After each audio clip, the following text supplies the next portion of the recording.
Hello, welcome to some Derps Talk About Games. I'm your co-host, Mango. And I am your co-host, Buddy. And today we're going to talk a little bit about the troubles around Battle for Azeroth, and maybe about the other problems around Blizzard. But before we do that, Buddy, why don't you tell the folks at home what it is we do on this podcast? Well, it's pretty simple. For the entire month of December, we talk about movies, and now we're back to talking about games. So we've like touched on this a couple of times, right? Like Battle for Azeroth came out.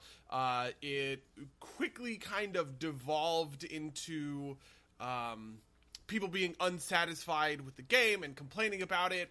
Like the WoW subreddit is just absolutely full of people who are just complaining about the state of the game, and they want the game to be better, and they don't feel like Blizzard is appropriately reacting to their concerns, if all of that stuff sort of makes sense. There's lots of favorable comparisons to Legion, in the same way that with Warlords of Draenor, there were lots of favorable comparisons to Mists of Pandaria. I personally, just because, like, as a WoW player, right, and also as a leader in a WoW guild, I have been very far removed, it seems, from a lot of this backlash. I don't personally feel it. I've been liking Battle for Azeroth a lot, which I hope all of you know, because I keep talking about it in the end segment as the only game that I've been playing. And a lot of the people that I've been playing with like it a lot. Like our guild has been strong and healthy. All of the kinds of talk and arguments about the state of Battle for Azeroth that I see on places like the WoW subreddit don't take place in any of our guild discords, which actually I want to highlight because it is a departure from how things were in Legion. There's a bit of like rose-tinted glasses when it comes to Legion. Legion has been like retroactively declared one of the good ones, right? But I do remember that, there are a lot of people who complained about a lot of things, myself included, right? Like, I was livid that my first legendary was not a throughput legendary, and how much that kind of sucked. And so there was a lot of complaining about the legendary system. There was a lot of complaining about artifact power and how artifact power interacted with things. And those kinds of complaints and arguments were being had in the guild discords at the time that they were being had on the WoW servers for Legion, and that has not carried true into Battle for Azeroth. The WoW meta subreddit, which is the subreddit about the WoW subreddit, talks a lot about the negativity surrounding Battle for Azeroth. There are a lot of people who say, I've been having a pretty good time with BFA and I don't go to the WoW subreddit anymore, and that sucks because it's just like a negative circle jerk all the time. Also, the WoW circle jerk subreddit makes fun of how negative everybody is all the time, and it's actually pretty great. So I feel like that's kind of my baseline. I want to start with my like baseline priors and point of view, kind of like coming into this. Yeah, and for my part, I obviously played the beginning of BFA, and I quit relatively early. But I would say that I didn't quit because I thought that BFA was particularly worse than any other expansion. I thought the expansion had some flaws, but I have not followed why people are so angry about a lot of this stuff. Reading some of the complaints that I've tried to familiarize myself with, I definitely agree with them, but I'm having trouble understanding why people are so angry about them. And maybe you can provide some insight into that. Maybe do we want to start out with Azerite, because that's the one that I think I can relate to the most. Like, I thought the Azerite system was bad and uninteresting, and the grind was not fun, but I never got too far into it, and I wasn't like raiding or anything. I've actually come around to the negative point of view on Azerite armor. We talked when we talked about Battle for Azeroth when it originally came out. I was talking about how I liked Azerite armor for Arms Warrior because it really changed my rotation quite a bit, which is true and continues to be true, by the way. But now I have like 8 120s or something like that. So I have played enough of the other classes and specs in the game to understand that is functionally an outlier. A lot of the Azerite traits are sort of what you described with Windwalker Monk, essentially just kind of passive buffs that don't really change how or why you do things. Yeah. Although I don't remember too specifically at this point what they were. Because I guess maybe that's kind of indicative of how much I didn't care about them. I also never got super deep into it. There's some conflicting pieces there, but the big thing for me was that like leveling it up felt tedious and unfun. Yeah, I think that this is a big confluence of kind of bad. It's one of those things where I think the problem is with the core design. And this is kind of why I've come around to the negative case on it. This is, Azerite armor as it stands, is probably the best that it can get with the model that it hopes to be. Which is an awful thing, right?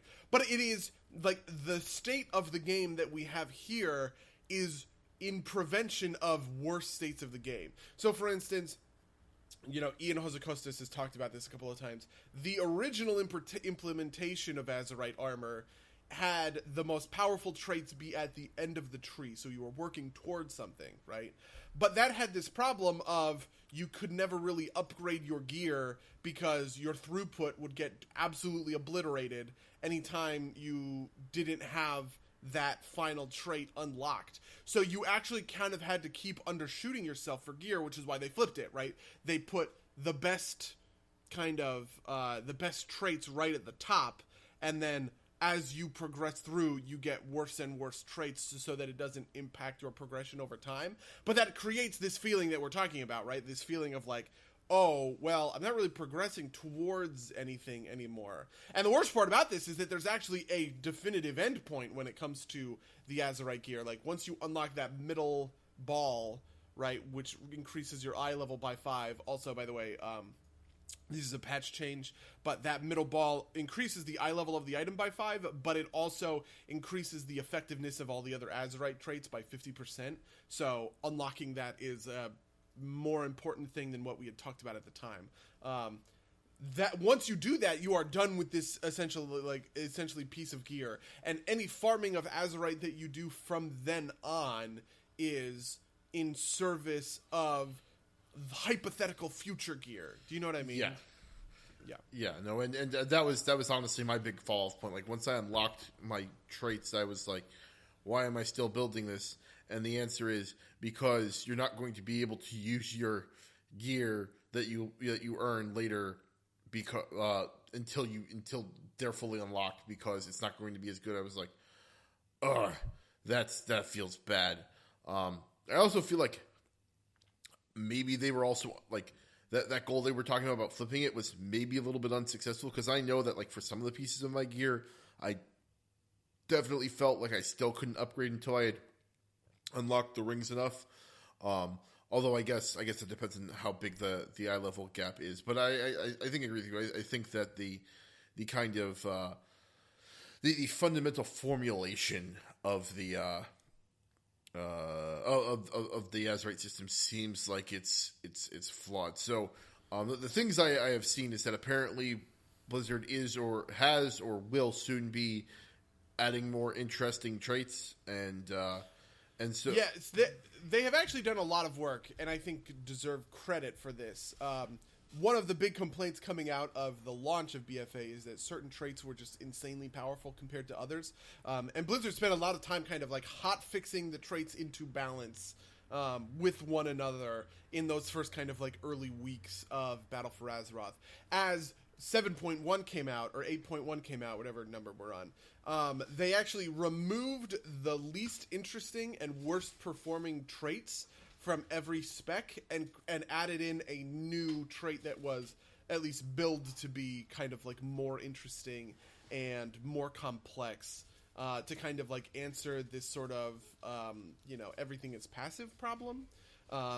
I haven't really felt a huge difference even across my myriad of different characters, just because kind of like keeping exhaustive track of each of the different Azerite traits as they come and go is a tough thing for anyone to do. But it puts a kind of emphasis, I guess I would say, on the willingness Blizzard is exhibiting, trying to kind of like fix the problem. The most recent announcement that we got, which was part of one of the dev Q&As after the release of 7.1, is essentially Ian admitting to the thing that I had just talked about a couple of minutes ago, where he basically said, we got to this unhappy place because we kept having to dodge and weave worse outcomes, right? And so what we, and so he talked about for 7.2, which is a far off patch. We just hit 7.1, so 7.2 won't be around for quite a while. He talked about how for 7.2 the plan was to try and rework the Azerite system from the not from the ground up, but just into a place that allows for more kind of choice and complexity and interaction with the progression bar than we have currently been seeing.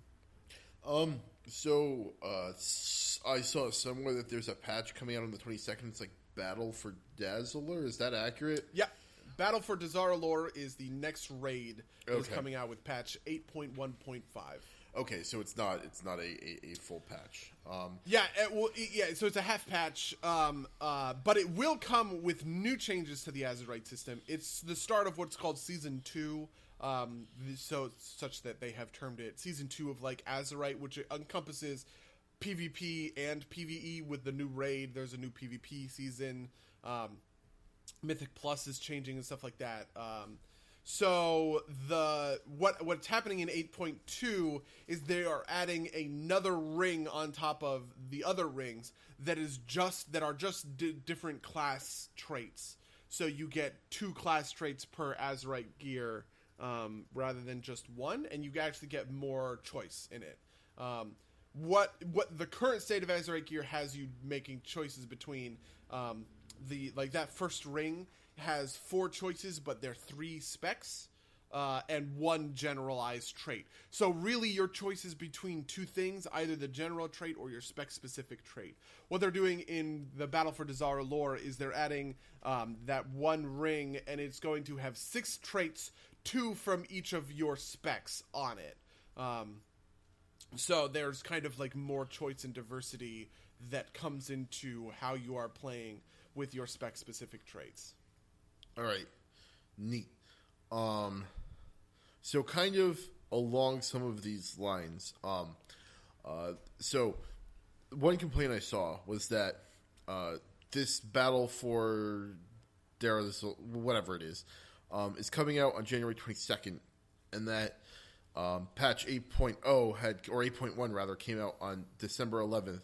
And this, to some people, feels like a naked attempt by Blizzard to string out subscriptions. Essentially, this one comes just after 30 days after the last one. And so some people are saying that this is a bald-faced attempt to get people to not quit their subscription and wait for the next patch. Do you think that has any truth to it, or do you think that that's just people being angry?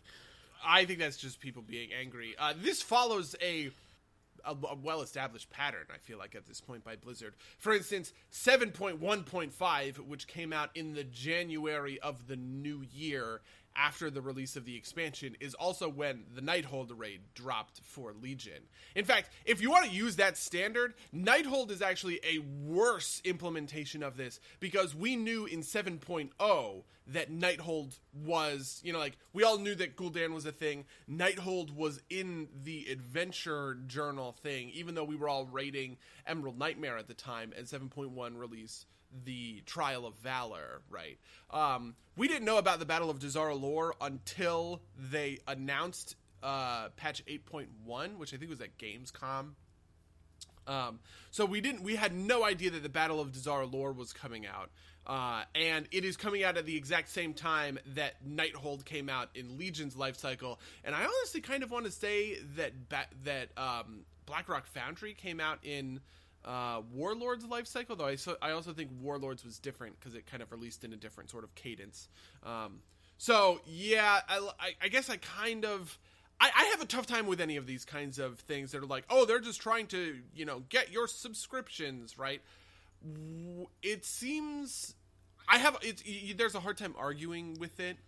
Sure, because it's like it is by its nature kind of disingenuous, right? It is doubtful of any of Blizzard's intentions and ascribing them kind of the worst intentions. So, I don't want to say that it's like a conspiracy theory, because, this is essentially, in like film terms, this is a pretty obvious like Marxist critique, right? But it is hard to really talk about that kind of with any like certainty. It's just kind of a different read on the situation. Sure, and I think people, to play devil's advocate, I think people might be a little bit more sensitive to this because I think on kind of like the whole, there's a perception that Blizzard has become shittier with its business practices in the last year or so. Diablo Immortal, there's this wide perception that Activision is flexing its corporate muscle in a number of different ways. The departure of Mike Morhaime, and I know there was some shakeup in the with the CFO. The CFO was fired, but it appears that like maybe he wasn't fired, it was just part of the transition because he... Yeah, and he got poached by Netflix. Yeah, he got poached by Netflix, and so some people thought maybe this is a good sign. Maybe they're getting rid of... Maybe they'll bring in somebody who's less aggressive with the monetization stuff. I guess this will kind of roll into the next point. I know I asked you about it briefly last time, and you seem to have like very like a more favorable view of it, but I figure it's worth going over again. Is this this $25 mount? It's like I've definitely seen a lot of posts of people who are very angry about it.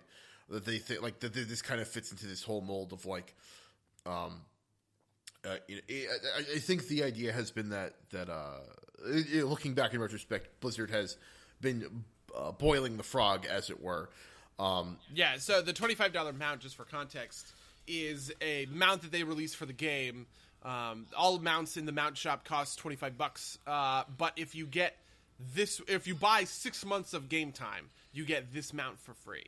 Okay. As just like as like a bonus, essentially. This happened right after the Battle for Azeroth expansion dropped, and it kind of kept people on the hook. A lot of people bought into it, myself included, right? Because I know I'm going to be playing WoW for the next 6 months. I'm pretty confident in that, so I was like, yeah, sure, let's get a mount out of it. But a lot of people have kind of turned around and said, like, oh my god, I can't believe I took that deal because now I'm subbed till the end of February or whatever, and I hate the game and I don't want to play the game. And to a certain extent, I have sympathy with that. Though to a certain extent, I think it's kind of it's like a buyer beware kind of situation. Is that the reason why this mount is getting particular scrutiny? Yeah. People, I mean, insofar as you have, I mean, I'm going to call it the Marxist critique. Insofar as you have, like, the Marxist critique, right? Blizzard's only goal is squeezing you for every penny you can, that you are willing to give them. This falls right in line with that frame of thinking, right? Blizzard knows it has a dud on its hand. It's released a lemon, and they panic, and so they have this new mount that's about to hit the mount shop, and they say, ah, ha, ha, I know how we're going to trick all of our, unwitting, stupid players into buying 6 months of game time. We'll give them a mount if they do it. And then they do this promotion, and then a bunch of people buy into it, and they go, oh, no, I got duped. That's obviously not my perspective when it comes to things, but it's one that I've read and that I've seen pretty frequently. Yeah. I guess the next thing to move on to would be like class design issues. I don't have a lot of detail on this. I just see people saying that just general rabble rousing that the class design changes. I think this also gets wrapped up in another issue, which maybe you want to speak to, is that like a lot of people say that none of the feedback was listened to in the beta. Like people identified a lot of these issues while the game was still in beta testing, and Blizzard didn't listen. And I know that there was a big effort. Apparently, Blizzard was sending out surveys to people who quit BFA in an attempt to figure out why I didn't get one. People have posted screenshots, and apparently to the extent where they were willing to sit down and do like 30-minute Skype calls with some of these people about what they thought about why those people were dissatisfied with BFA. Sure. And so there's a mix there, right? There's people who are saying, like, at least, this is them putting forth effort. This is a good sign. Other people saying, like, they should have known. We gave them this feedback a million times while the product was still in beta. And I know that some of this comes around some of these class design aspects. I think also the GCD changes, which it appears people are not super happy with. Although I don't, I'm going to need to lean on you for explanation on any of that. The GCD changes are well loved by the PvP community. Okay. Anybody in PvP, the GCD changes were really made on the behalf of the PvP community, just because it got rid of kind of like one-shot macros, right? Where you rush into someone, you hit them with CC, and then you hit like F1, which is a macro that has your trinket, all of your DPS cooldowns, just everything, and then you hit them with your most powerful ability to just do as much burst damage as possible. Now that all that stuff is on the GCD, it forces PvPers to kind of stagger out their like big DPS cooldowns. But also, this is the reasoning that Ian has given. It also means that it is not that these decisions are not brain dead. The GCD forces you to make a decision, if that makes sense, because you need to know that you're going to be losing 1.5 seconds or whatever by hitting the button that activates a cooldown so that everything that comes after is much more powerful, but you aren't doing that like immediate upfront stacking damage anymore. And you are then in this troublesome spot of like, okay, well, I have 3 DPS cooldowns. Do I hit one, then the other, and waste 4.5 seconds on the first one or whatever, just hitting DPS cooldowns for the other ones, or do I stagger them out a little bit, right? Like, these are the kinds of more complex questions that you get to ask essentially when all DPS cooldowns are back on the GCD. They have rolled stuff off of the GCD, specifically mobility, which I find to be a very good change. It was extremely clunky to have charge specifically on the global cooldown, and a lot of other moves that were like charge were on the global cooldown, which didn't feel pretty good. But so a lot of those have been pulled off. Also, some defensive abilities, which I also think is a pretty good change. You want to have more snap reflexes when it comes to activating a defensive cooldown. So pulling that stuff off the GCD also seems to be like a good decision. People are still mad because offensive GCD cooldowns doesn't feel great, because right when you are about to activate your cooldowns and be the most badass, you're actually just sitting there for a second, and that just feels like bad and weird, I guess, to them. But I think honestly it makes for better gameplay all around, and it is overall a good decision, and the rollbacks that they have done have been really satisfying in terms of what the actual problems with the GCD stuff was. All right, makes sense. It sounds like they're like that. Like the design, I think we both agreed at the time sounded sound. Yeah. And maybe there was a little bit of a hiccup in implementation, but it sounds like they've done some work to make it better. Yeah. I wonder if there's like a case to be made for like putting the DPS on, not on the GCD, but on like their own shared kind of GCD. That way you could like mash a button and then immediately get an attack out. That way you weren't like, that way that first ability still had that kind of like instant snap. That has been suggested. In fact, people have said that, so trinkets have internal cooldowns with one another, right? You can't have 2 on-use trinkets and use them back to back. When you use one, you will trigger a 30-second cooldown on the other, right? And this is just to prevent kind of that sort of layering everything kind of together. And people have suggested that maybe for DPS cooldowns, what you want to do is a similar sort of thing, where you leave it off the global cooldown, but you say, okay, Avatar and Bladestorm can't be paired up with one another.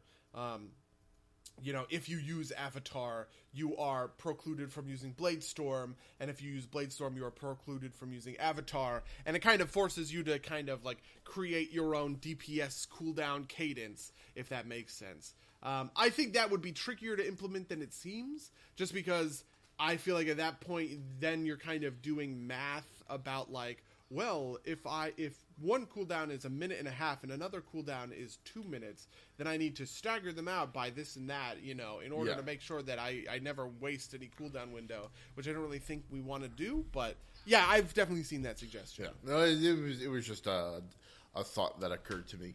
When it comes to class, when it comes to the class problem, the big problem that I see is homogeneity. That people complain about is homogeneity, right? Which is, at the end of the day, right? All of these classes are the exact same. You know, they all play the exact same. So playing any alts never feels any different, and I kind of get that. But I think at the end of the day, that's kind of that's like pulling a thread to unravel the sweater question in a way. And if you embrace that answer, you have kind of just written off the entire design philosophy on WoW. Like, okay, so for instance, to explain this really quickly, right? You might say, so like here's the three different things, right? You might say Demonology Warlock, Affliction Warlock, and Destro Warlock all play the exact same. Now, in practice, right, Demonology Warlock summons a bunch of little dudes that do progressive damage to your targets, right? So when you use abilities, they spawn demons that are casting spells to do damage to your targets, right?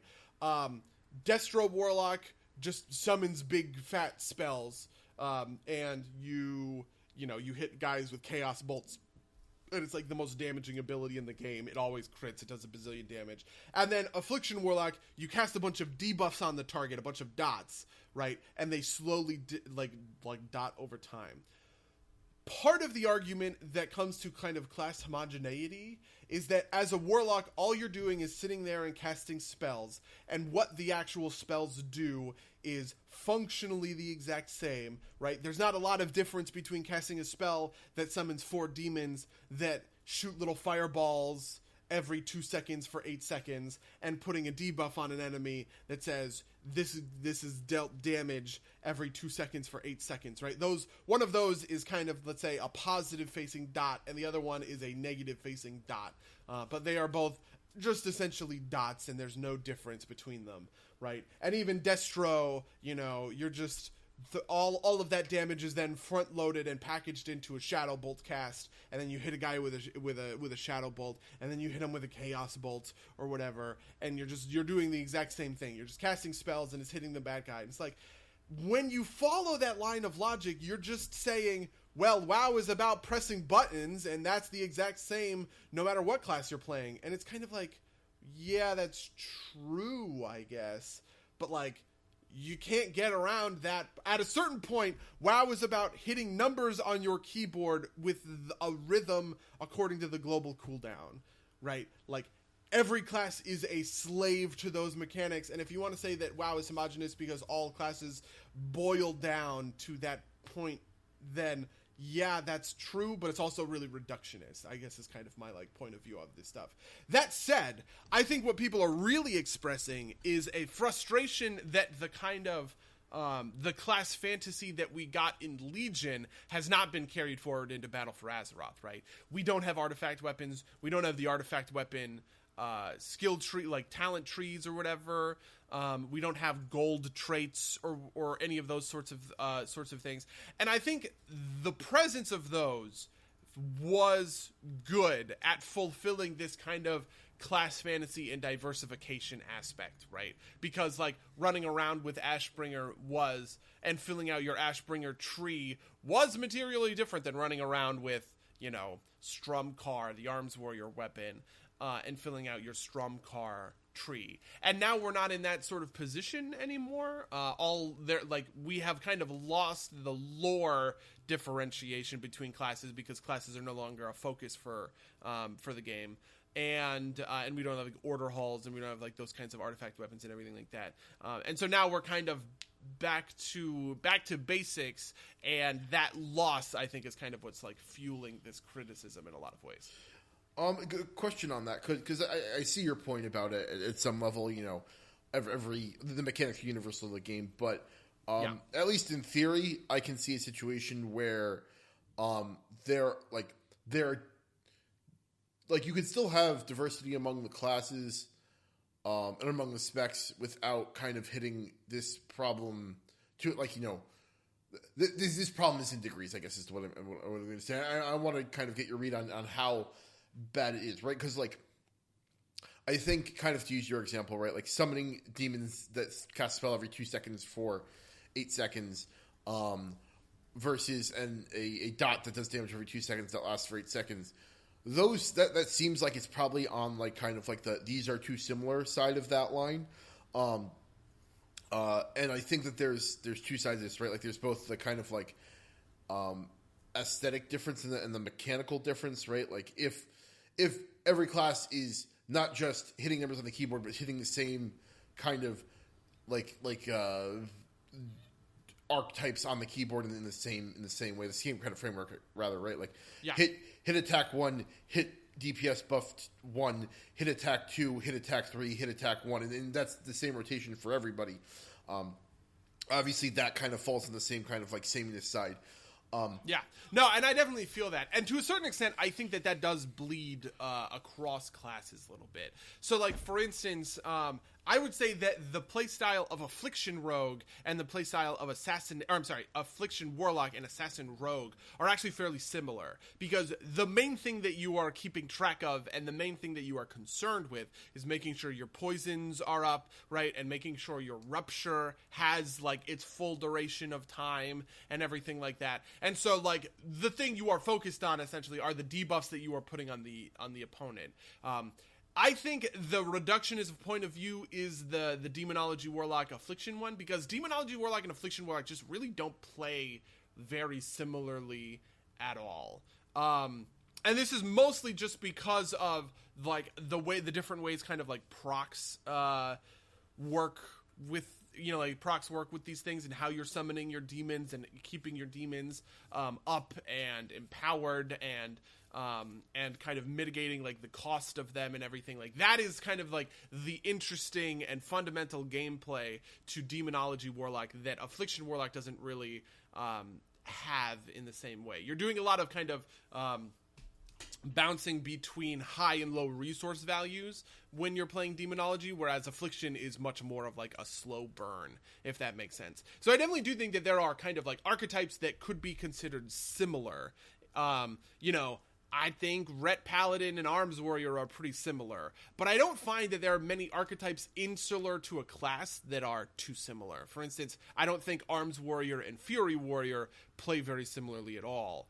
Fury Warrior is about building your rage bar to 100 and then dumping it on big splashy rampage, right? Whereas Arms Warrior is much more about managing your rage and keeping it in this kind of Goldilocks zone between like 30 and 80, so that you're never wasting a point of rage, and you are constantly, you know, hitting the appropriate button compared to your rage intake, if that makes sense. So point on that, I like on face it seems like maybe it's actually worse that way. Like I feel like you could reasonably expect the specs within your own class to be relatively similar to each other, because they're built on the same kind of like fantasy chassis.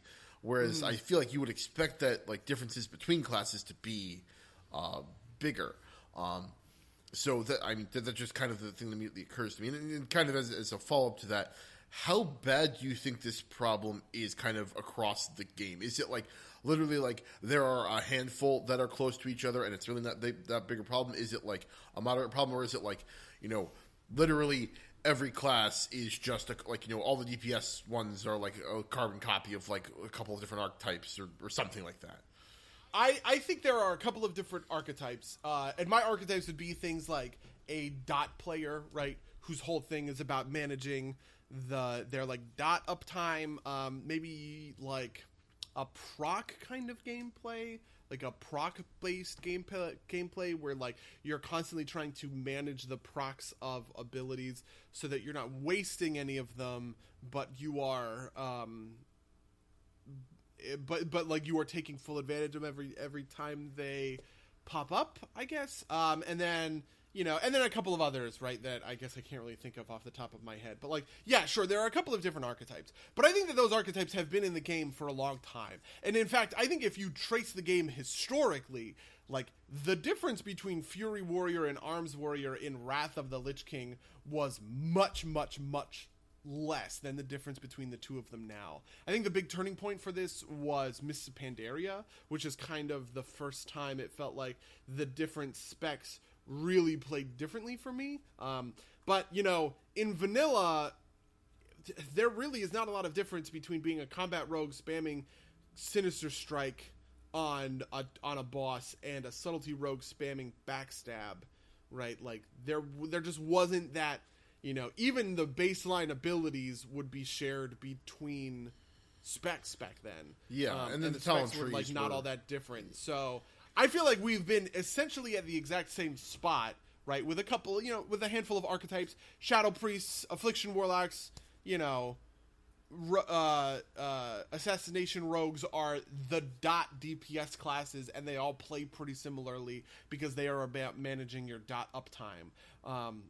But there's enough differences between the three of them that none of them, that like, because I play an Assassination Rogue, I can't play a Shadow Priest. I have both an Assassination Rogue and a Shadow Priest, and I find them both pretty enjoyable, right?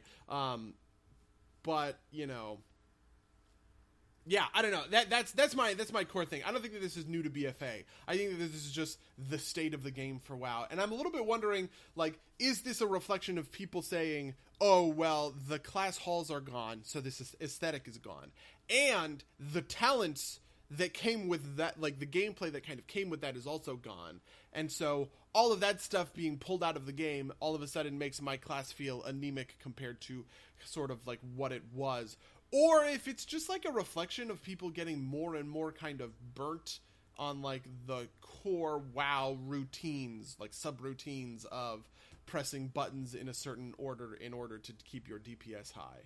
I think really at the end of the day, one of the principal problems that has been afflicting WoW has been the use and ability to kind of parse out through like parsers and simulations to turn every attempt at making a choice into making a calculation to improve your DPS. This is something that WoW has been having trouble with since the very beginning, when, you know, talent builds were about giving you choice, but in practice people just kind of looked up what the most efficient builds were for their talent points, and invested accordingly. And that's not really them making a choice anymore. That's them making a calculation. Nowadays, we have kind of the same thing, right? We have certain Azerite traits that we know perform hairline better than other Azerite traits. And that creates this thing where if I get something that has anything but the best Azerite trait on it, it's a bad piece of gear and I don't want it. And that's like, you know, like, I feel like this is kind of like the core problem that spawns all of these other ones in a lot of ways. So how do you fix that? Like, I mean, I'll tell you what I did. I stopped parsing. I stopped keeping track of parsers. I uninstalled the recount, and I don't look at logs anymore. And I trust that my instincts are good enough, and that other people will police me in a way. Like, if I'm really way off base and very low DPS, you know, sure. But, like, you know, I can tell on face what the best way for me to structure my opener is. I don't need to go to Icy Veins in order to do that. And you know, I just wanted to make my own choices. I just wanted to be my own man, Mango. Okay, is a man not entitled to the sweat of his DPS? You know, and so yeah, because I knew that I was in this position, and I have fallen down this rabbit hole of like, I'm staring at recount because I'm number 2, but I'm like 15 DPS off of being number 1, and I'm like mashing these buttons, and then you finish the fight at number 2 and you feel bad, and it's like, God, I just really wanted to get rid of that, right? Like, I don't want to have fun because of like the number on the screen. I want to have fun because it's fun and engaging to be doing challenging content with my, you know, like with my friends. Okay, so recognizing that, do you think that's a sustainable model for World of Warcraft, the game, rather than just Buddy Sola, the player? Right? I have no idea. Like, for instance, I think there's a big question. So part of it is like fundamentals, right? I have pretty good fundamentals. I've been a hardcore raider. So like, I understand, you know, movement with the mouse, like all of the things that like raiders do to optimize themselves. I have pretty built in, like not 100%, but I have like pretty built in. So it's easy for me to keep track and say, oh, well, I'm probably wasting a little bit of rage here and I should cut down on that. I don't need logs to tell me this stuff.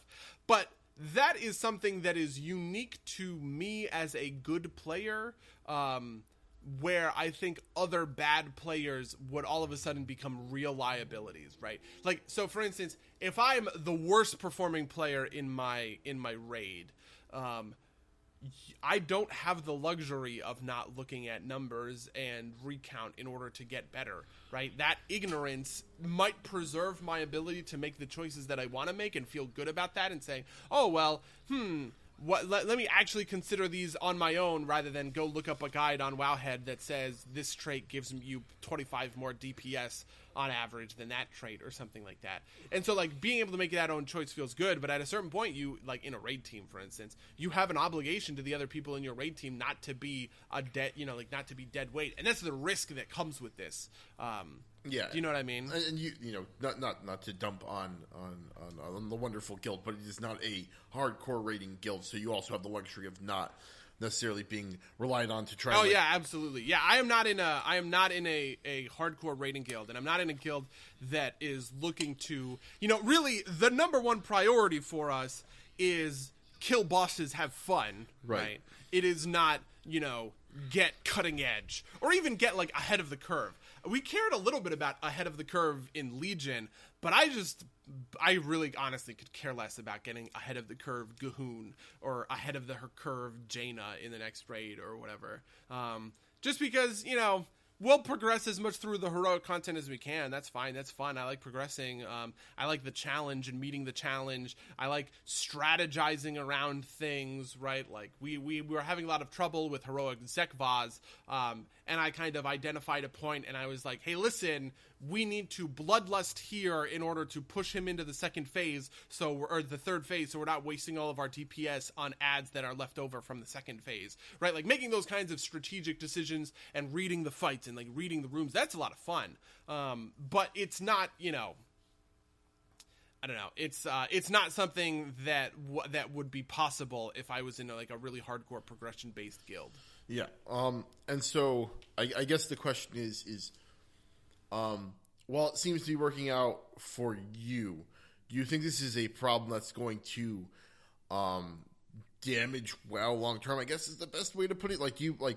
Are we at I guess this kind of goes back to an earlier thing you talked about. Is this is the way WoW has always been. It's also been 14 years, and there's been 14 years of game development in that time, like in the wider world, right? So not to be too apocalyptic about this, but at some point we're going to get the last WoW expansion. Yeah. Do you think that we're nearing the end of the WoW? Do you think if these problems are truly inherent to WoW itself, then are we maybe just nearing the end of life for WoW? Do you think that's a possibility? I do think it's a possibility. Though I will say that I think WoW has done a good job kind of extending itself. For instance, I think the WoW kind of storytelling has been getting better year over year. And that people come back for the world because they're pretty invested in it, right? We have 30 years of Warcraft history. This isn't I don't know. I feel like there's a marked difference between the World of Warcraft, from a world building perspective, and the world of Titanfall or Halo, right? The lore in those places is not a big attraction for people. You might be wrong about Halo, but I was actually going to say that. I was I know that there are diehard fanboys about Halo lore and everything like that. And I guess Halo's been around for 20 years at this point. I'm trying to think of another example. I don't know, people don't really care about the lore of some of these more recent kind of games that have cropped up. But Warcraft is an institution, right? Halo has been around for 20 years, I guess, across however many games. But Warcraft has been around 30 across a lot of different kind of games and contexts. And people are invested in the stories of Jaina and Thrall. Well, maybe not Thrall any longer. I feel like he's kind of reached the terminus of his endpoint. But the Lich King or Illidan, right? Tyrande Whisperwind, right? These are people played Tyrande 20 years ago in Warcraft 3 and created a bond with her as a character, because the writing in that game is pretty good, and that bond continues through World of Warcraft until now, where she is doing these rituals and becoming the Night Warrior and stuff like that. And so I feel like that will keep WoW afloat longer than a gameplay hound, shall we say, might suggest, right? Who says, oh, the gameplay is bad, therefore the whole game is going to kind of like tank forever. Like, I think it's more, the power of this franchise has a lot to do with the world and its aesthetic and stuff like that. But also at the same time, I feel like, I don't know. Part of me wants to say that the solution to this is technology. I think really at the end of the day, the problem here is balance, right? You could hypothetically reach a point of balance where these little incremental differences between Azerite traits are, completely wrong and gone. Once you have perfect balance, you can have choice again, if that makes sense. And I almost sort of think that humans turning knobs and saying we're increasing the damage of this by 2% and this by 3% and all of that, like maybe that we have reached the point where that is just insufficient, and now we need to just try and design really powerful balance algorithms, that are sorting, let's say that are sorting player data and reading the player data and saying like beep boop up, this damage is 2% off, and they are fine tuning and hot fixing like the game kind of like constantly to keep the game in like permanent real balance. Maybe that's a possibility. I don't know, but it's that's just like a really tough thing to kind of like parse out. I think maybe another solution is to widen the gear space, right? Like something like Diablo, where like nothing's perfectly balanced against each other, but there's such like a wide variety of gear that kind of like that has like such randomly generated stats that like because you can never be certain about what you're going to get, like, or what like you can play around with the numbers there, right? Like you can make those judgment calls, and you can never know exactly what's right because the numbers are never going to be consistent enough. Maybe I think I guess you could sim some of that stuff out, but like I guess if you add a bunch more active stuff, like you add in quantifiables in there, right? Like you say like, oh well, how do I know, like how do you compare like an extra like skill added into the rotation on a 1-to-1 basis with, higher DPS on the rest of your skill system, which makes like it a little bit harder to do. I don't know. Yeah, I mean, to a certain extent, this just comes down to the core. One of the big problems in a lot of ways is that DPS is a finite, singular number, which means everything is proportional, relative, and comparable to everything else in the game. So, for instance, so with something like Mastery, right, which does something wildly different for every different class, right, the value of Mastery, the value of Haste, and the value of Crit are always comparable to one another, because at the end of the day, you can always boil that number down to a DPS number, if that makes sense. And once you run it through a sim and say, oh, well, if I have 2 points of haste, I do this much. And if I have 2 points of crit, I do that much. Therefore, crit is definitionally better, right? That you will always fall into this trap. I think part of it is that people need to kind of realize the limitations of simming, and of kind of these guides that they get from places like Wowhead, which will do a lot of simming or whatever. And there's always a disclaimer that kind of says, like, this is just on, like, a patchwork kind of fight. You might have different, you might have different experiences sort of, like, in the real world when it comes to, like, how you play the game. But, people are just kind of like reluctant to do that to a certain extent, because like there is this, I don't know, there's this feeling that like your DPS is like the end all be all, and once we boil it down to kind of like that number, everything else falls to the wayside. So random question, completely out of left field. Why is patchwork always the kind of like baseline? Patchwork is the baseline because he's a fight with essentially no mechanics. in Naxxramas, Patchwork is basically a gear check. He cleaves to the 2 targets. He does a ton of damage. He has a pretty short enrage timer, which means like if your raid is under geared at all, you can't do Patchwork, you can't do any of the other bosses like with mechanics. You just on Patchwork, you just sit there and you kill him. There's really nothing more. There's really nothing more complicated when it comes to that. I actually do think that there was a bit of complication to the Naxxramas in Wrath version of Patchwork, but the very, very early version of Patchwork kind of like hit this kind of on the head. I also think that like to a certain extent it is about freeing people from the expectations of those DPS numbers. Like for instance, okay, one of the things that has been a big benefit to me pulling myself off of this, like, whatever gives me the highest numbers is correct train, has been that it forces me to think about my own numbers and cooldowns in a way that maximally impacts the progression of the raid rather than maximally impacts the numbers on recount, if that makes sense. And so, for instance, I bet my DPS is lower on recount than a lot of other people's, right? I don't keep track, so I don't know, obviously. But I would wager that my DPS is better placed and serviced than other people's. Because I do things like, because I now feel free, shall I say, to do things like save Bladestorm for when I know a bunch of ads are going to spawn, because we need burst AoE to DPS those ads down, right?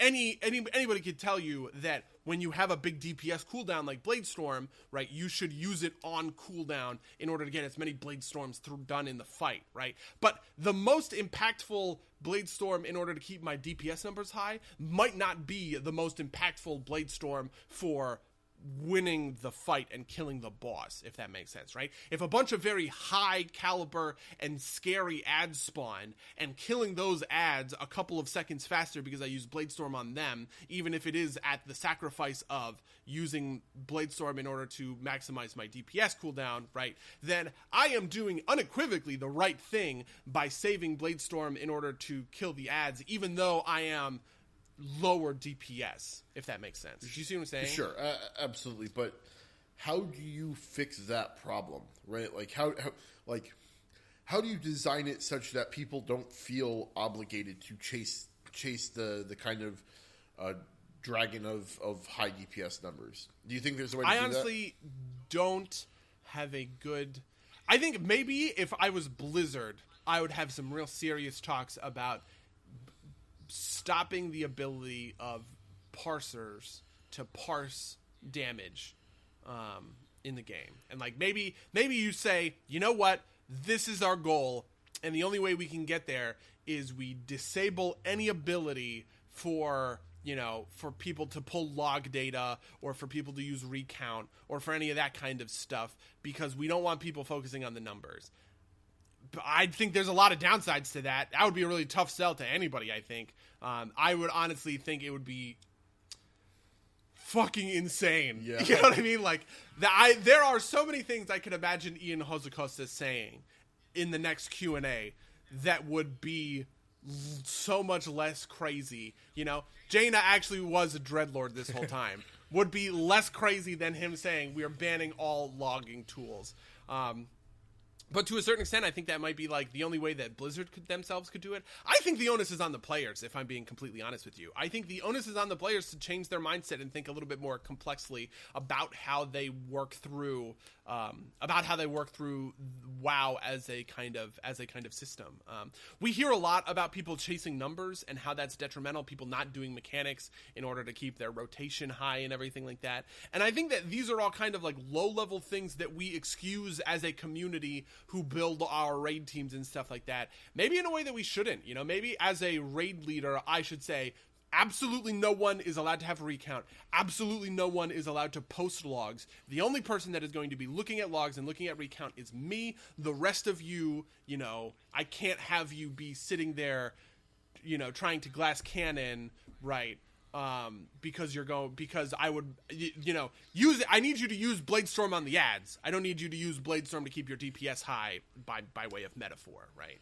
I see that. I think that I don't know. I think there's a bunch of kind of sub issues there, right? Like I think it's perfectly legitimate for you to enjoy your game by wanting to get the biggest numbers. Sure, you can make the case that like you shouldn't be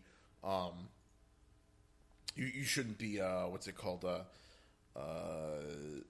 you shouldn't be sacrificing the team at the expense of your own numbers. That's I think a separate issue. I think kind of like so I would definitely agree that I think it is a valid approach to the game to say I want to get the best numbers and that's how I have fun. But I think that approach is fundamentally and diametrically opposed to any approach that says I have choice in how my character is built. I think at that point you are saying effectively, I don't want to make choices about my about my spec or my abilities or my any of these kinds of things. All of that is getting farmed out to other websites, to Icy Veins or to Wowhead or whatever. And I am happy with that, right? And so in a certain sense, it is the cognitive dissonance of those two things. You cannot both increase your ability to choose and play however you want and play to the parser, if that makes sense. Those two things are mutually exclusive. I think. So I don't think they have to. I think maybe that's kind of like the holy grail. Maybe we're ever in search of it, but a game where you have enough kind of like a build diversity that you can choose what you want, and like allows you to formulate kind of your own strategy for getting there. I mean, I will say that there have been times when this kind of balance has existed on small scales. I actually think that the modern talent system is a pretty good example of that. There are a lot of talents that are pretty wishy-washy, and you're like, you could go this way or that way. Even like Icy Veins or Wowhead, who are the people who are dedicated to giving you the highest optimal output on stuff, will typically kind of say like, these things perform pretty similarly. You could kind of take either one. It's not a big deal. And so there are a couple of micro issues where the balance is real and true and kind of pure and equitable. But like I feel like the only way to get that across the entire game would be some very advanced AI or something like that was like constantly parsing and had the ability to change. You know what I mean? Like it had the ability to make its own hotfixes and change the game based on the data that it is like pulling in. Just because I don't know. I just don't feel like people can. And even then, I feel like that's so impossible, right?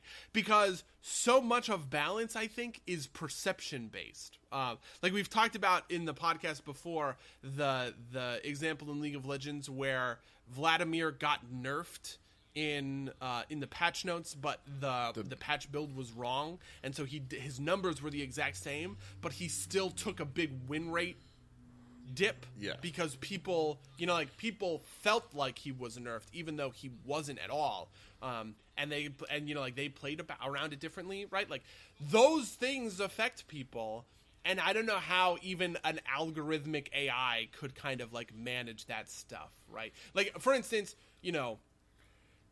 if on Warcraft logs, a lot of the time what gets used to kind of talk about class parity is the top 75% percentile, the top 25% of players essentially who are rating heroic level raid content, right? You take all of those parses, you average them out, and you kind of get this breakdown graph to see how each of the specs are doing. People react to that. They look at their spec and they say, oh, wow, I didn't know that ARM's DPS was worse than Fury now. I'm going to switch to be a Fury DPS warrior, right? And that might not be true. It might be undersampling. It might be any number of things, right? Survival for all of last expansion had pitifully few parses in order to understand how much damage people were doing, right? Like the sample size compared to something like Marksman Hunter, which was huge, you just the numbers were bad at a certain point. And so I don't even know how does an algorithm deal with those kinds of things that are player based problems in dealing with patches and balancing. Yeah, no, I think I agree with you. I think this is actually an interesting topic to explore because one game that I have heard does kind of like you can choose your own build very well as Path of Exile. I haven't played a ton of it, but that game is absurdly complicated. But I think part of the strength there is one, there's less competition among like there's less like kind of like competition on the ladder, as it were, and two, characters are less permanent, right? Like in a lot of these ARPGs, right? Like rolling up another character isn't a big deal, right? I think players' investment in their characters makes it so that like you can have like superior builds in a system where people don't get mad that they're maybe playing a subpar character. I think when you've got investment in your character to the extent that you do in World of Warcraft, you kind of have to guarantee that everybody's on a pretty even playing field. I definitely feel that. I also think to a certain extent, a lot of it is the competition that comes with raiding and stuff like that. I feel like balance, like we've talked about how balance doesn't matter as much in single player games, for obvious reasons. But like on a spectrum, I think balance matters a lot in a game like World of Warcraft when it comes to raiding, because like, being able to point to your parses and say, I did this last expansion, right? I was linking people my parses and saying, listen, I'm the best arms warrior on my server. These are the parses. I have legendary parses on some of these fights. I'm clearly really good at this. And that got me into like real heroic guilds and stuff like that. And like the other kind of side of that is you don't want anybody in a social game. You don't want anybody to be like, I like playing Warlock. Well, Warlock shit this expansion, so we're not going to let you play now.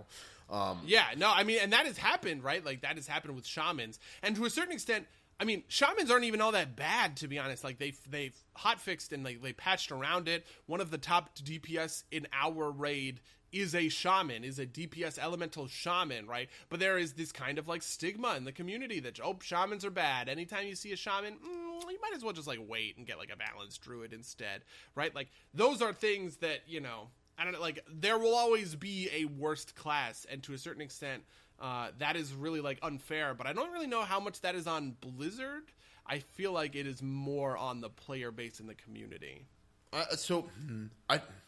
I have trouble saying that, like, I have trouble accepting the idea that, this is the fault of, the problems in the game are the fault of the players. Like, in kind of the same way, like, water finds a crack, a player will optimize the fun out of the game if you give them the opportunity to, I think is, like, a known thing that you kind of have to design to as a game designer. I don't think there's any way around that. Maybe you're right. Maybe the answer to that is you don't let people look at numbers. But I mean, I almost wonder if like WoW would be better if like maybe I can see the numbers flash up on screen, but like you kill the combat log, and you also get rid of any kind of numbers in like a tooltip, right? And you just kind of say, here's the rotation, right? Here's a couple of different abilities that affect the rotation. You get to choose between them or whatever. You can see big numbers if you want. Seeing big numbers feels like satisfying, right? But like at the end of the day, maybe if you just remove people's ability to you don't publish patch notes anymore, and you just say the damage of Mortal Strike has been increased. By how much? Who knows? It's been increased a little bit. You just kind of have to trust us a little bit. I think people would riot though. Like listen, I completely agree with you. People would fucking riot, but like at a certain point, right? Like if you say that the problem is on, like if you say that Blizzard can solve this problem, like they don't have good options to do it. This is why I think, like, at the end of the day, it is the player's problem. I think Blizzard is doing the right thing by being kind of open and transparent with their platform and everything. But, like, I guess I don't know. I think maybe this is why the MMO genre is dead. Like, maybe, right? Maybe this problem can't be solved at least in a way that's satisfactory, and forevermore, no one's like. You don't do this because the other thing is, like, if you want to switch gears like that, right? And if Ian is like, you know what, we're getting rid of all numbers in the game, you'll see numbers pop up on screen, so you'll see big crits, you'll see whatever, but you can't parse that data at all, and you can't find any of it in tooltips. We're getting rid of any and all ability to parse the math of the way abilities work and all that other kind of stuff. So just under, like, so just kind of like take us at our word when you look at some of this stuff, right? The Blizzard has that would be such a role reversal that even if you were going to catch a few fish with that approach, right? And you were going to get people who are like, oh wow, that's actually like a really neat change, and I've always hated using recount or whatever. Those people have actually probably left the game by now. Do you know what I mean? Because like the game has been servicing the recount crowd for so long that at a certain point they have kind of cultivated their own player base in the opposite direction. So yeah. I think part of the answer might be action combat, in just the sense that like when you're not guaranteed to hit, like when you've got like some sort of like skill associated with that, like the differences in parses are maybe not going to come down to like optimization. Like if like hitting buttons in order is like a relatively smaller skill gap than kind of like doing like aiming moves and doing action combat-y type stuff, right? Like this is like making sure your character is in range so that when you swing your axe, the hitbox of the axe hits the hitbox of the monster. Right. Like this is like this is why like thing. MOBAs are popular. This is why like FPSs are popular as like esports, right? Like adding maybe that kind of stuff into it, like that's the thing you can't like patch into WoW, right? Like that's like a thing for WoW 2, if such a thing ever exists. But I think maybe that's the solution to this problem is a fundamentally different combat system that kind of like where the parse is going to be subordinate to like player skill to an extent, right? Like, so maybe we'll see that one of these new MMOs that's coming out. Maybe we'll get it in WoW 2. I wonder if WoW 2 is in development, or if I don't think. Yeah, I mean, maybe. I don't think so though. I have a feeling that they're going to be riding out this WoW train for quite a while. I mean, maybe like if Battle for Azeroth. I feel like they always rebound. Yeah. After every Warlords, there's a Legion. It feels like after every Cataclysm, there's a Mists of Pandaria. But so here's the like. WoW 2 is... I wonder if WoW 2 is a thing that is going to be an eventuality, right? Like, maybe it's not in development, but like...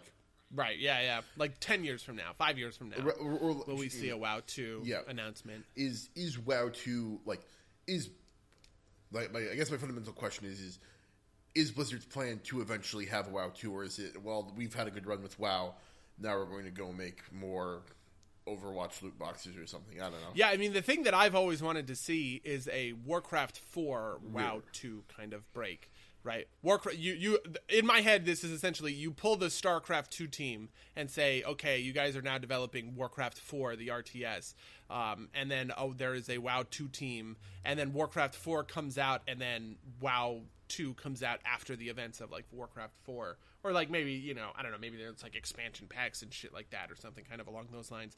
Because I almost feel like, you're talking about Blizzard as a bigger company, right? Like, what role does StarCraft 2 play? I have no idea. Yeah. Nobody talks about it anymore. I feel like RTSs are kind of a dead genre at this point.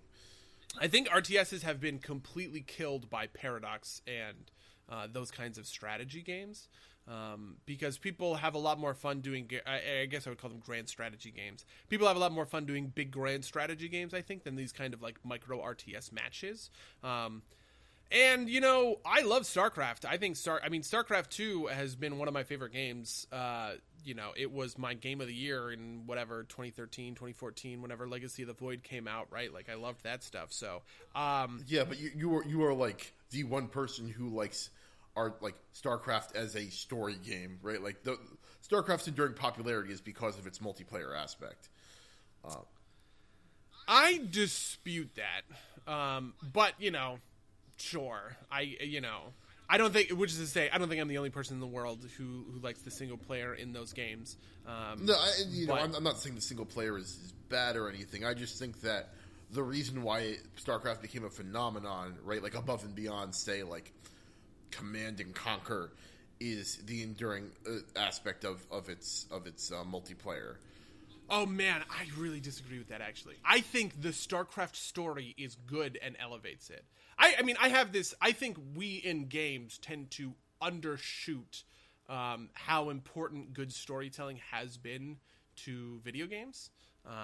Like Halo was a revolution for its multiplayer, right? But the single player was a big draw for people, and I think that has been true for a lot of different games over time, and I absolutely think that that's true of StarCraft. I mean, I would agree that like single player modes and story can be important, but I don't think you get like the story mode in Command and Conquer. I think was also well liked. Everybody loved those games, but they don't have the staying power that StarCraft does.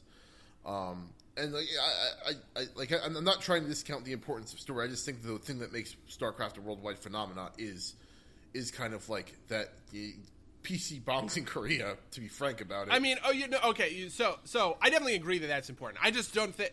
I think at a certain point we want to identify this one thing. We want to say like, oh, StarCraft was like the best multiplayer game ever. So that's the reason it's successful. It's like, well, no, StarCraft also had a really deep and compelling story that pulled in a lot of people, right? And those people are just as valid a group in the equation. Than the people about multiplayer, right? Like this, the people like me who played Call of Duty 4 because we read reviews that wow, actually this has a really good story, right? I think count towards like the massive genre bending success of that game, right? It's not just the people who played like the multiplayer end over end. Those people also count, and they probably count more proportionally by a couple fold, right? Maybe 4 or 5 times more, right? But I think that the things that turn these games from, I don't know, I don't want to say blips on the radar, but just kind of like in the vein of expectation, right? The things that pull these games out of just kind of, oh, it's another blank, and into this is really transformative. I think a lot of times those things are paired with single player story content that gets undervalued when we talk about it. I don't know. Maybe. I know. Like, I know you want to fight this point. No, I get your point, but I also think that like there's a thing to be said that like a lot of the biggest games are not any of that. Fortnite, League of Legends, fucking Rocket League. So interestingly, I might actually kind of agree that over time, I feel like we have fallen away from this model a little bit. Now there is a lot more kind of discussion about like, I don't know. I mean, part of it, we had a whole single player episode. I don't want to like retread that ground, but I feel like part of it is just kind of as time has gone on, we have invested more in games as sport as like the sort of like default methodology. When we have story-based games that come out like, Mass Effect Andromeda, they are maybe the object of more ridicule than they used to be back then. So I think the actual difference is, because I don't think single player games haven't died by a long shot. I think what it is we've seen the more severe divorce of multiplayer from single player. Like you don't get a lot of mixed games anymore. I think that's maybe more contributory to this in the which to be honest, I think is a very good thing. Like I think it's good that God of War doesn't have does God of War have a multiplayer mode? Okay, yeah, I think it's good that God of War doesn't have a multiplayer mode, and you can focus you can focus in on the storytelling and the single player experience of that game. Yeah, no, I agree. I think that though what that does is, because multiplayer games are kind of like live and die by their community, it creates like these kind of big massive game, like in a system where like you are buying your multiplayer and single player games separately. A game like Fortnite is bound to happen because you want to play the game that everybody is playing, and so you play the it's like a a self-driving engine, and like no one goes and plays, I don't know, like Angels Fall first. But I do think that there is, I do think that there's kind of like, I almost sort of think that if I were making StarCraft 3, I might make it more akin to a Paradox or a Civilization, then I would make it akin to like StarCraft, maybe even like a Total War, where you have a grand campaign. I mean, I guess I would say that a lot of the StarCraft story did have like that feel to it, and maybe that's why I like it so much, because like, you know, you have this big spaceship and you're upgrading it and you're changing it around and stuff like that. But like, yeah, like maybe a version of StarCraft that is more along the lines of Total War Warhammer than it is along the lines of Command and Conquer is kind of like the future of, you know, a StarCraft or even like a Warcraft 4, right? Yep. Yeah, I don't know. Who knows? All right. Well, we've obviously gone way over in time. Yeah. So tell me about your life. I got a bunch of stuff. Doing? So I'm gonna go through it chronologically. First things first is over the new year, I ran. The first thing we did was I ran a game of Pathfinder 2 for friends of the show, X and Monic. Very cool. Which was just the two of them? Yes. The three of us hung out on New Year's Eve. And the days before we went and stayed in a lake house and relaxed. It was nice. But what about it? It was a interesting experience. I liked the 3 actions. I thought it was relatively easy to teach those guys how things worked. Although I'm not convinced they totally grabbed onto it. They both played spellcasters. Actually wanted to play a minion master, so I built up a character that could do that.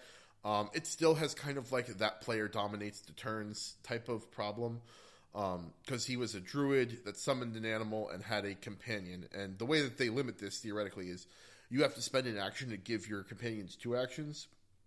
So he would often, like, on the first round of combat, spend his 3 actions and summon a companion, or summon a animal, and then every subsequent turn was like, spend an action to move the companion, spend an action to move the summoned animal, and then like maybe if he's next to somebody, cast a spell, or if he's or move or something like that. And that just ended up taking a little bit longer, especially since he was newer to the game.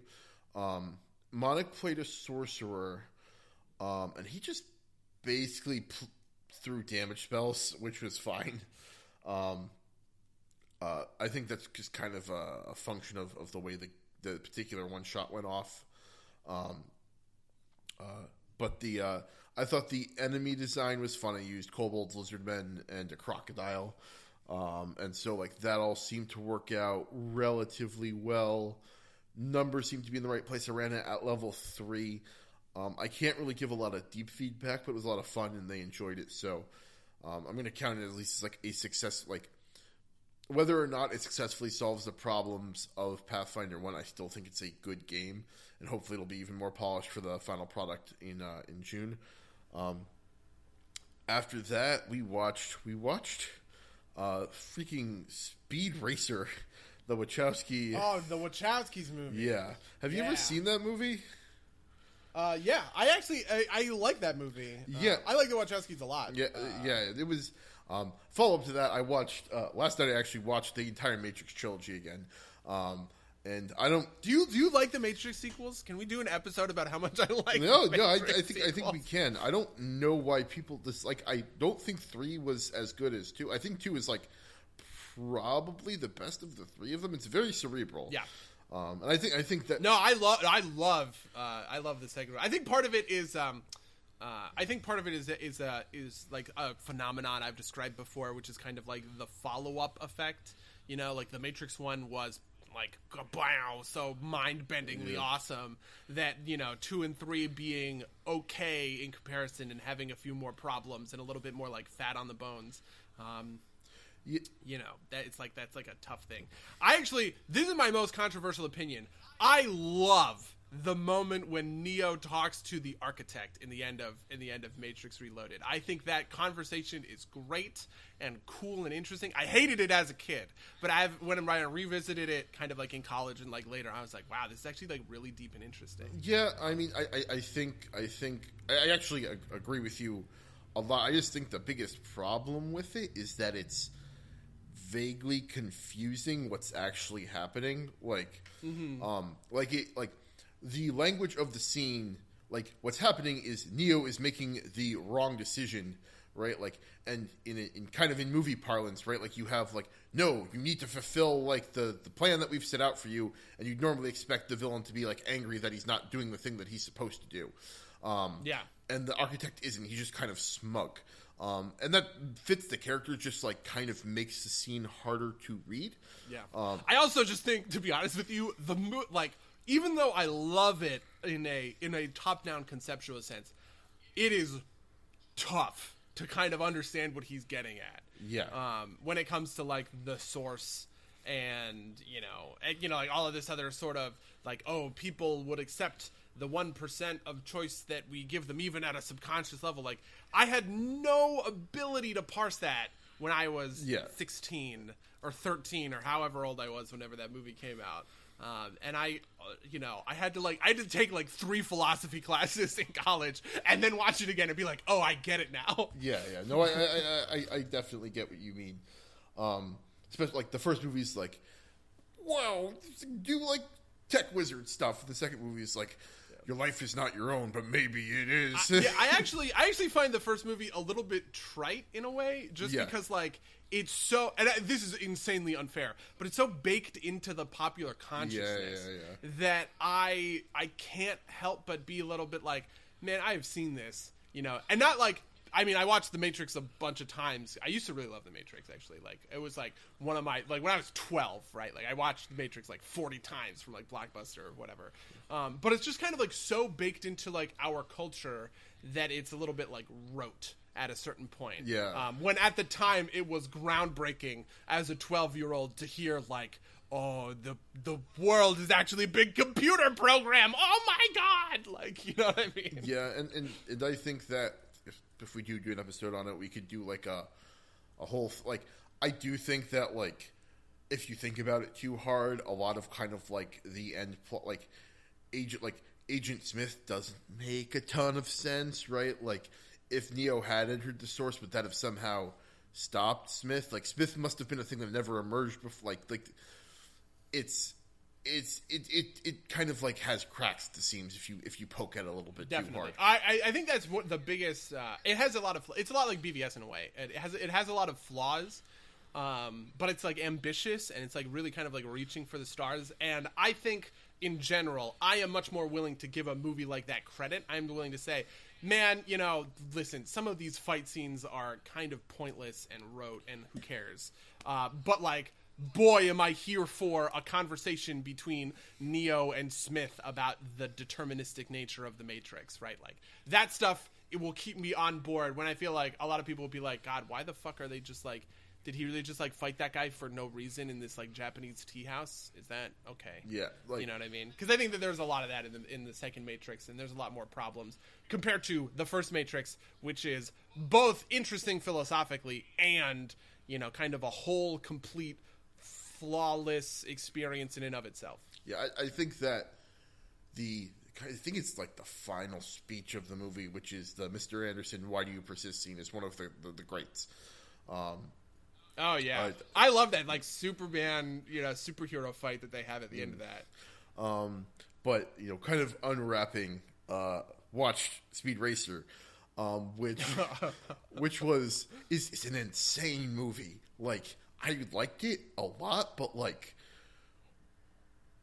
why does the Racer X, like, the double clutch happen? You remember this, right? Like, fucking Speed Racer when he's young, Speed Racer's older brother Rex apparently dies. Yeah. And then there's Racer X. And Racer X looks like he's going to be like Rex, but like, yeah. But then, and like, Speed starts to think maybe it is. And then like, most of the way through the movie, they have a conversation where he straight up asks him, "Are you Rex?" And he takes off his mask, and he's not. And he's like, "I'm not your brother. I'm sorry." And then at the end of the movie, you find out that in fact he is Rex. He has like, he went through plastic surgery. Like, what? Yeah. Like, I honestly, now that you've said that, I remember that. I remember immediately, like, when I originally watched the movie, because we all know, I mean, I don't know if we all know, I watched Speed Racer as a kid on, like, Cartoon Network or whatever, so I knew that Racer X was Speed Racer's brother. That was, like, the big twist, in this, like, shitty anime. But I just remember in the movie that was true. I remember now that you've reminded me that he goes through this like plastic surgery. Yeah, I hate fake outs like that. That's always so dumb. It's like man, that's always so dumb. It's a weird double, like, because you could have just had like, you could have just not done the double fake out, right? Like you could have just said like, just have Speed be like, oh, I guess like not think that he's his brother, or like, I mean, I think it's this weird thing because I don't think there's a good way out of it because like him not being his brother gets used very effectively as a way for Speed to resolve his feelings about his brother. But then you just like have that be a change of the adaptation that Racer X isn't his brother. You don't like double clutch it and turn it around. Like that's, also that movie is just kind of like, what's the line? It's like, I don't know how to do much, but I know how to, it's something along the lines of like, finding your purpose in like, in the world. I thought it was great. Definitely need to watch that again at some point so I can like pick up on all this stuff. That fucking kid Spritle, like such like those scenes were so goofy and just like so like out of place, but I'm laughing my ass off. Moving forward through the week, the other two big things I wanted to hit on were, or maybe there's a couple more than two, but I bought a couple of games on the Steam sale. I bought Far Lone Sails and Time Spinner. Time Spinner is very good. It's a Metroidvania. It is relatively short. I beat it in 7 hours, but it is still a great game. It is very, very Castlevania-ish. You get a bunch of different weapons. There's like a bunch of different systems at play. Game's just not as I would have liked the game to have been bigger. I don't think it's perfect. I think that like some of the side quests are kind of just like bad. They're like weirdly like MMO-ish type quests, like kill X number of enemies or of this type of enemy, or like kill them until they drop an item, which doesn't work nearly as well in a side-scrolling Metroidvania. And there are some narrative things that are a little bit not so satisfying, but I think it's overall a good game. I think it's worth your time. Far Lone Sails. So I hate to do this because I don't think it's a terrible game, but I think it should have been a flash game, not a $10 game on sale on Steam. It's like less than 2 hours. It's just kind of like it's very pretty, but you're like driving like this weird land vehicle, like you're sailing this land vehicle across like a salt plain in a post-apocalyptic world, and it just kind of goes, and the puzzles aren't particularly like challenging. They're barely even puzzles. Like it's just, and the story isn't super engaging, right? Like, like What Remains of Edith Finch is a short game and a short experience, but I thought that was wonderful. I thought it was deep enough and rich enough to be worth the time invested. I can't say the same thing for Far Lone Sail.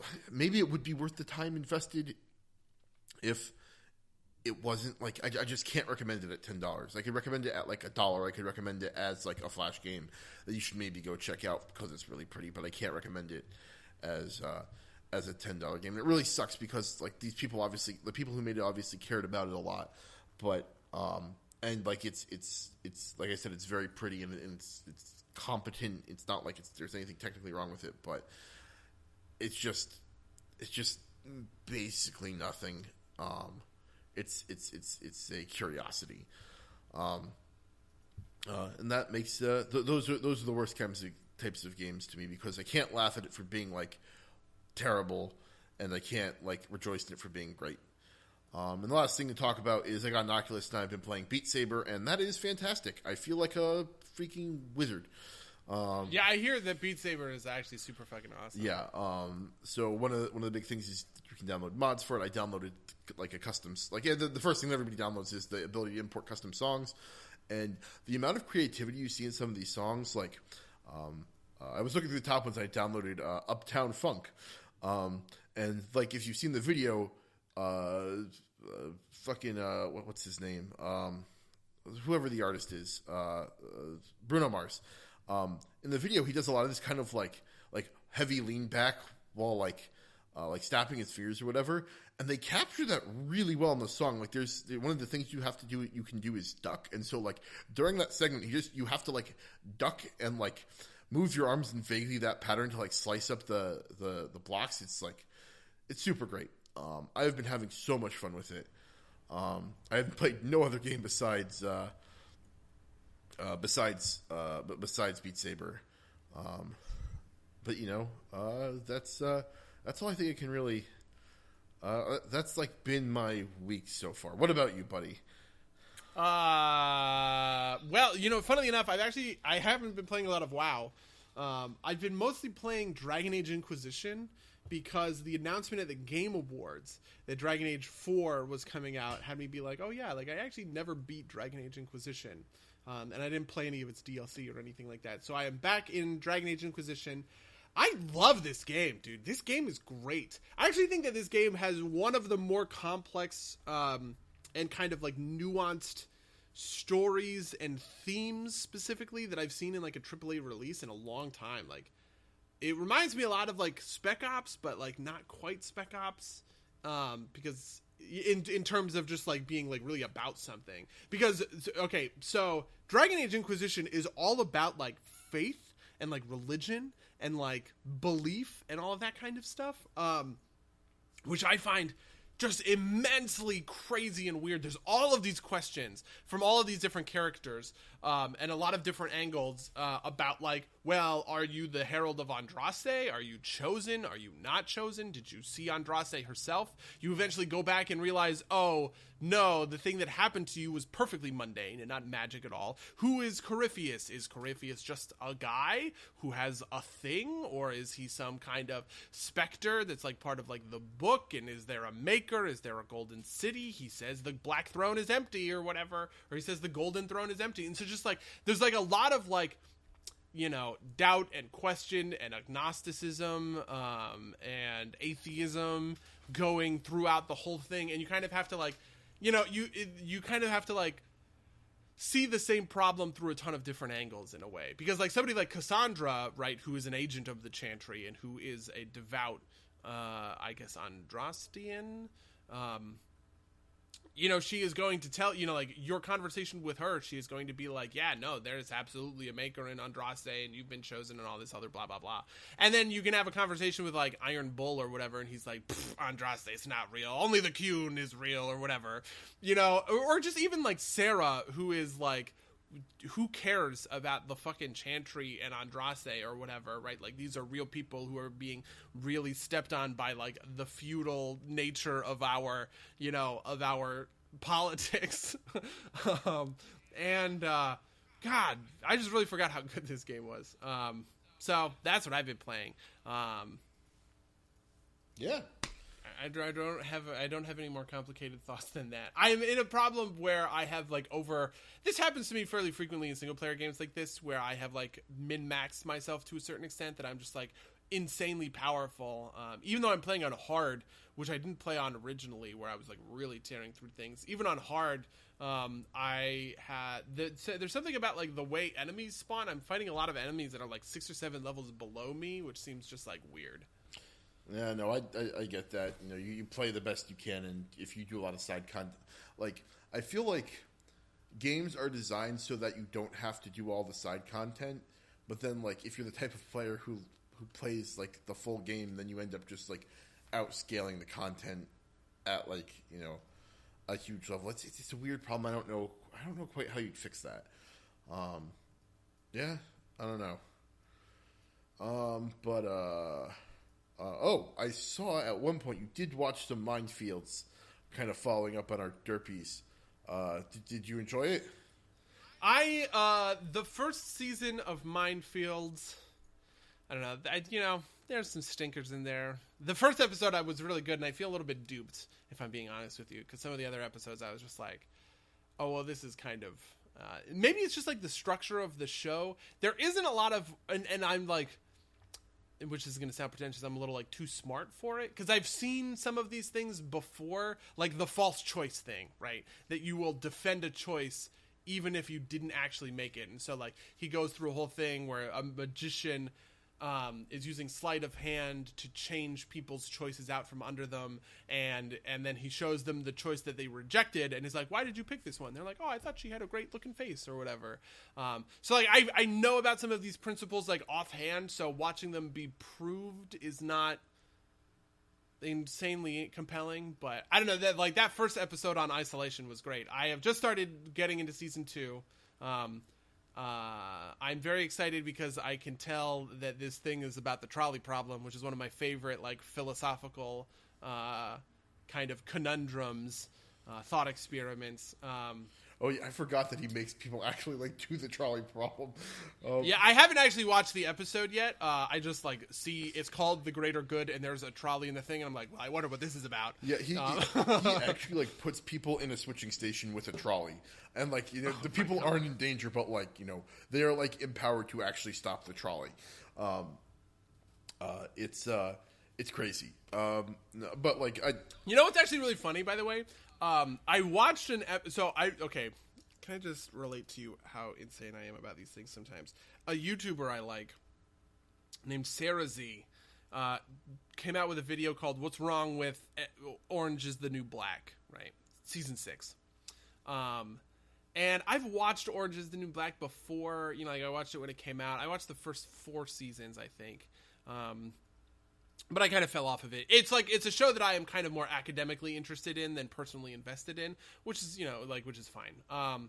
And so I was like, well, I want to watch this 20-minute YouTube video.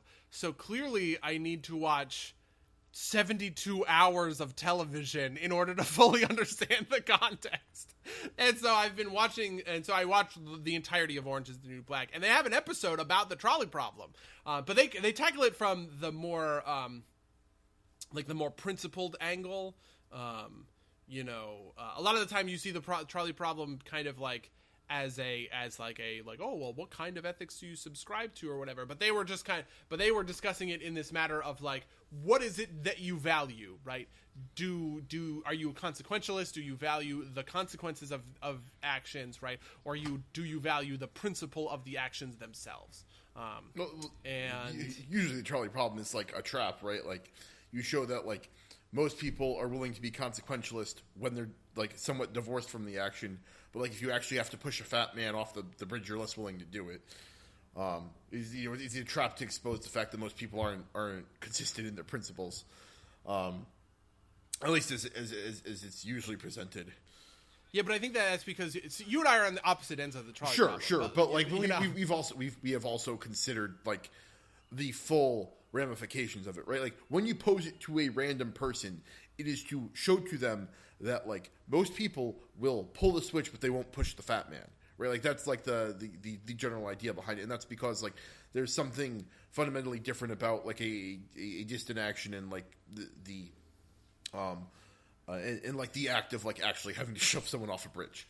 Oh, okay. So I guess the pushing the fat man, I feel like, is like an add-on in a way. Like, most of the time you see the trolley problem talked about, like, that follow-up, which I do, by the way, think is very interesting. That follow-up is not included. Really? It is... Whatever. Anyway, continue your point. I didn't mean to derail you. Yeah, because, I don't know, because, like, there is a real... See, the thing that's really interesting is that it is impossible to, like, draw hard and fast lines, because everybody is willing to sacrifice things, in order to get things done. And so there being no line is what makes like ethics interesting.